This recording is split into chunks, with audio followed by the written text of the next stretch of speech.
दिल्ली में अब corona case के रोज बढ़ते हुए आंकड़े डरा रहे हैं। पिछले 3 दिनों में राज्य में कोरोना के 4000 से ज्यादा मरीज सामने आए। कोरोना के मामले में दिल्ली मुंबई को पीछे छोड़ता नजर आ रहा है। दिल्ली में पिछले 3 दिनों में 4170 कोरोना मरीज सामने आए हैं। पिछले 8 दिनों में सिर्फ एक दिन को छोड़ दें तो रोज 1000 से ज्यादा मामले सामने आए हैं। पिछले 8 दिनों में दिल्ली में कोरोना के कुल 9748 मामले सामने आए हैं। अगर लॉकडाउन 5.0 या फिर अनलॉक 1 की बात करें तो लगता है कि छूट मिलने के बाद दिल्ली में कोरोना के नए मामले तेजी से मल्टीप्लाई हो रहे हैं, बढ़ रहे हैं। 1 जून को कोरोना के 990 मामले पाए गए।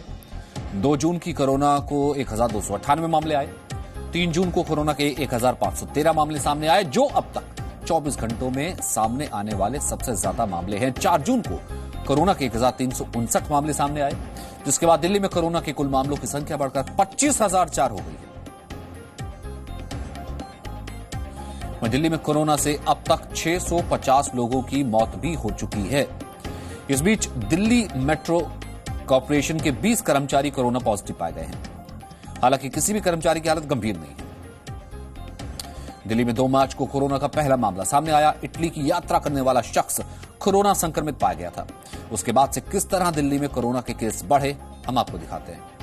2 मार्च को पहले केस के बाद 11 अप्रैल दिल्ली में कोरोना के मरीज 1069 पहुंच गए।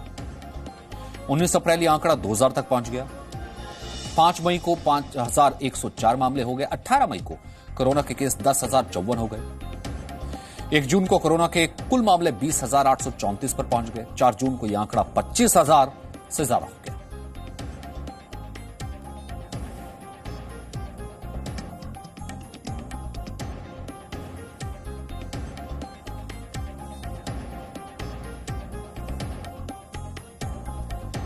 तो ये जो ग्राफ आप देख रहे हैं, पहला केस देखिए 2 मार्च को आता है, फिर 11 अप्रैल को आता है, फिर 19, फिर 5 मई, 18 मई। ग्राफ अभी ऊपर बढ़ रहा है। तो ये ग्राफ बताता है कि कितनी ज्यादा अभी दिल्ली के लिए चिंता का विषय है। दिल्ली जो है अभी फ्लैटन तो छोड़िए, क्योंकि ग्राफ ऊपर बढ़ता चला जा रहा है। इस कारण से मामले जैसे बढ़ रहे हैं, क्या दिल्ली मुंबई की तर्ज पर निकल पड़ी है? और ऊपर से अनलॉक 1 है, किसी भी तरीके की कोई रिस्ट्रिक्शंस नहीं है, लोग सड़क पर हैं, मार्केट्स खुल रही हैं। तो ऐसे में क्या ये मामले लगातार बढ़ रहे हैं? और फिलहाल तो यही पता लग रहा है कि मामले लगातार बढ़ते चले जा रहे हैं।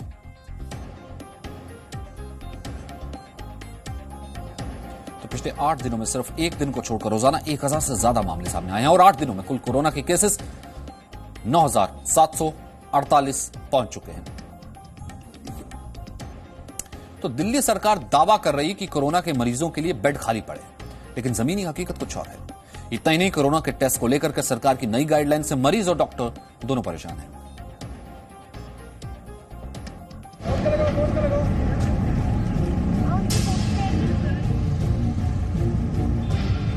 दिल्ली के बॉर्डर इसलिए सील किए गए कि अस्पतालों में सिर्फ दिल्ली वालों का इलाज हो सके, लेकिन हकीकत ये है कि दिल्ली के लोगों को ही अस्पताल में जगह नहीं मिल रही है। गुरुवार को दिल्ली के लोकनायक अस्पताल के बाहर एक कोरोना मरीज ने दम तोड़ दिया।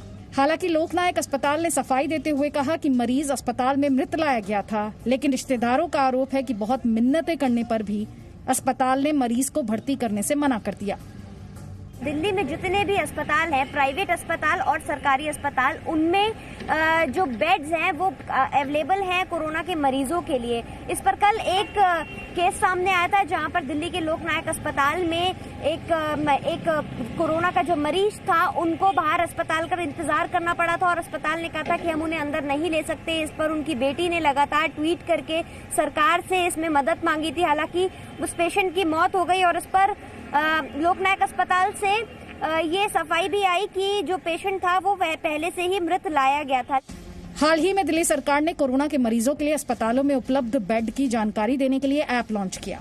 इस ऐप में दी गई जानकारी और जमीनी हकीकत में बड़ा फर्क है। लोगों का आरोप है कि कोरोना ऐप में अस्पतालों में बेड खाली दिखा रहा है, लेकिन अस्पताल का कहना है कि कोई बेड खाली नहीं है। उनको बताया कि मेरे फादर की पॉजिटिव रिपोर्ट आई है और उनको मैं एडमिट कराना चाहता हूँ। तो आपके घर से और कोई भी है पॉजिटिव? हाँ, मेरा भाई भी पॉजिटिव है। तो वो आपके भाई अभी कहाँ पर है? वो भी घर पे है। वो घर पर है अभी? पॉजिटिव है, लेकिन तो आपने उनको अस्पताल में कहीं अभी एडमिट नहीं कराया है? नहीं, अभी नहीं कराया। जब अस्पताल मिल ही नहीं था तो कहाँ से पता। अच्छा, तो क्या आपसे अभी इन्होंने क्या बोला? इन्होंने कहा कि हमारे पास सीट नहीं है, बेड नहीं है। मैंने कहा इसमें तो अवेलेबल है ऐप में, तो कह रहे कि हमारे सिस्टम में अवेलेबल नहीं है। लेकिन नहीं है।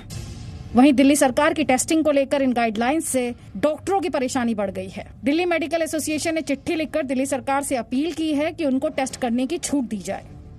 जैसे हॉस्पिटल्स में मान लो पेशेंट आता है, अगर हमें ये पता हो कि ये पेशेंट कोरोना का है और ये पेशेंट कोरोना का, टेस्ट से ही पता लग पाएगा। वैसे तो पता लगता नहीं, क्योंकि 80% पेशेंट जो है एसिम्टोमेटिक है। और सबसे इम्पोर्टेंट बात ये, प्राइवेट हॉस्पिटल्स में जो नॉर्मल पेशेंट होते हैं, जिनकी नॉर्मल हमने सर्जरीज करनी है, इलेक्टिव सर्जरी होती है, दूसरी सर्जरीज होती हैं, इवन के ANC के प्रेगनेंसी के जो पेशेंट हैं उनकी डिलीवरीज होनी है, तो उनके टेस्ट किए बिना अगर हम उस पेशेंट को ले लेंगे, बाई चांस बाद में वो कोरोना निकलता है तो उसके लिए बड़ी दिक्कत हो जाएगी, सैनिटाइजेशन और सारी चीजें। दिल्ली में कोरोना के मरीज लगातार बढ़ रहे हैं। हर दिन 1000 से भी ज्यादा कोरोना के नए केस सामने आ रहे हैं। राजधानी में कोरोना के केस 25,000 के पार पहुंच गए हैं। दिल्ली से जी मीडिया के लिए पीयूषा शर्मा। तो दिल्ली सरकार के मुताबिक 50 बेड से ज्यादा की क्षमता वाले वो अस्पताल जिनको जमीन रियायती दरों पर दी गई थी, उनको EWS कोटा रखना होगा। दिल्ली में कुल 56 अस्पतालों में कोरोना के बेड और EWS कोरोना बेड्स का कोटा निर्धारित किया गया है। ऐसे में सरकार ने प्राइवेट अस्पतालों से जवाब तलब किया है। दिल्ली सरकार ने सरकारी जमीन पर बने निजी अस्पतालों से रिपोर्ट मांगी है। पूछा है कि आर्थिक रूप से कमजोर वर्ग के कितने कोरोना संक्रमित मरीजों का इलाज किया गया, EWS कोटे के तहत कितने गैर कोरोना मरीजों का इलाज किया गया। अस्पतालों को 3 दिन के भीतर जवाब देने को कहा गया है। No signal, no worry. Presenting Z News app with live TV, latest updates and expert opinion. Available on Google Play and App Store. Download it now.